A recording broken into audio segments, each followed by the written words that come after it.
It takes you a long time to come into a full understanding of your purpose and your destiny and where you're supposed to be. I will never forget when I took my son. My son got ready to go to college, and the last thing I said to him before I left him is, don't you forget who you are. Because you can easily forget who you are, surrounded by other people and what they say and what they think. I wanted to remind him, I grounded you before you left. You know who you are. There's no doubt about who you are. You didn't come to this school to find out who you are. You didn't come to the other classmates and students or the people in your building to find out who you are. You don't have to climb in the back seat of a car to find out who you are, and you don't have to drive drugs up your arm to find out who you are. I told you who you are. Even when you don't look like it, don't forget.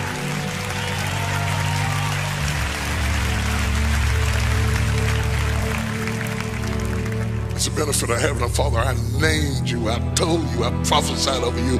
You know who you are. Anytime God tells us something about ourselves, it is because life will often contradict what God tells us. God doesn't need to tell you you're healed if you feel healed. God doesn't need to tell you you're blessed if you feel blessed. The word of the Lord comes to you to give you glimpses, to remind you that in spite of the evidence, in spite of the circumstances, in spite of the situation, don't you forget who you are. You're healed. I don't care what the lump says. I don't care what the tissue says. I don't care what the doctor says. I don't care what the accountant says, the bookkeeper, the butcher, the baker, the candlestick maker. I'm telling you now, you're healed. The problem with Moses is that Moses had forgotten who he was. He had forgotten the strange circumstances surrounding his birth. Everybody knew who he was but him. He was born on the hit list of hell because even the demons knew who Moses was. Hell was searching for him when he was still in the crib, trying to terminate him, trying to kill him. All the hell's angels knew that Moses was coming, and a death decree had gone out to destroy him. If it were not for the wisdom of his mother hiding him, he would have been destroyed. She had to hide him. She had to be stealthy. She had to put him in the bulrushes. She had to build an ark around him and put him in the Nile. And she had to do extreme things because of who he was. But 40 years had made him forget who he was. The prophecy over his life, being nursed at the breast of a Hebrew mother, raised in an Egyptian palace, eloquent and articulate, educated as it were, well-spoken as it relates to languages. He could adapt to multicultural understandings of himself because he was by blood a Hebrew, but by experience an Egyptian. God had groomed him for greatness in obscurity, but trouble had made him forget who he was. Trials and tribulations had made him forget who he was because he did not feel like a king or a prince or a liberator. In fact, he felt like a criminal. He was an outlaw on the run from a wicked Pharaoh who was trying to kill him because they said Moses was a murderer, and in fact he was. He was a murderer.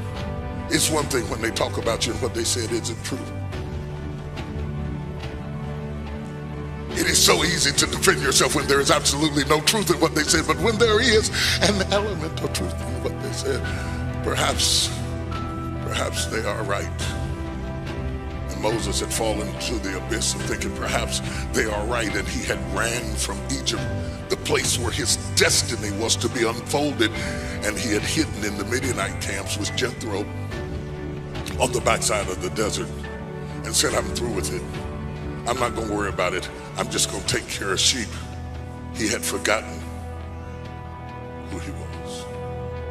40 years on the backside of the desert, living a life of mediocrity, trying to fit in with them and they and us and we and us, never really recognizing that you were meant to be exceptional and you were never meant to fit in. You were never meant to be one of them. They were never meant to like you. They were never supposed to accept you. There was a reason they rejected you. God allows rejection to be a ministry so that you don't fit into mediocrity and you're crying over something that God has rejected because he has a better plan for your life. I don't know who I'm talking to, but I feel like I'm talking to somebody already who tried to fit in over here and tried to fit in over there and tried to fit in everywhere, and you said, Lord, I don't fit anywhere. Moses didn't fit anywhere. He couldn't rest in his mama's tent and he couldn't stay in the palace, and now he's on the backside of the desert trying to fit in with the Midianites. And the truth of the matter is, he wasn't one of them either. He wasn't a Midianite, not really, and he wasn't an Egyptian, not really, and he couldn't fit in with the Hebrews because he had never lived like a slave. Even though he was related to them by blood, he was disconnected to them by experience. God always uses misfit people to do extraordinary things. I wish I had some misfits in the room. I wish I had some oddballs in the room. Some people that people just didn't like. They just, no matter what you do, they don't like you. You change your hair, you change your clothes, you change your walk, you change your talk, and no matter what you do, you never fit in. Stop trying to fit in. God never designed you to fit in. He designed you to stand out. He meant for you to be different. He set you apart.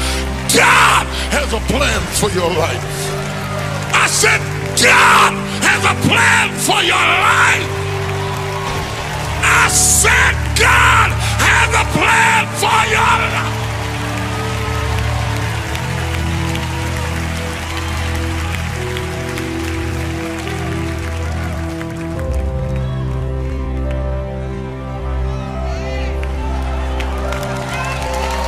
I love you right back.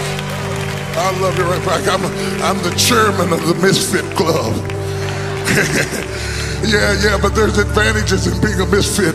The Bible said the stones that the builder rejected has become the chief cornerstone. I want you to start being happy that they rejected you. Be glad that you don't fit in. Be glad that they never call you back. Be glad that they talked about you, mistreated you. Be glad that even your own family doesn't like you. Be glad about it. Rejoice in it. God has a plan for your life. Don't you forget who you are.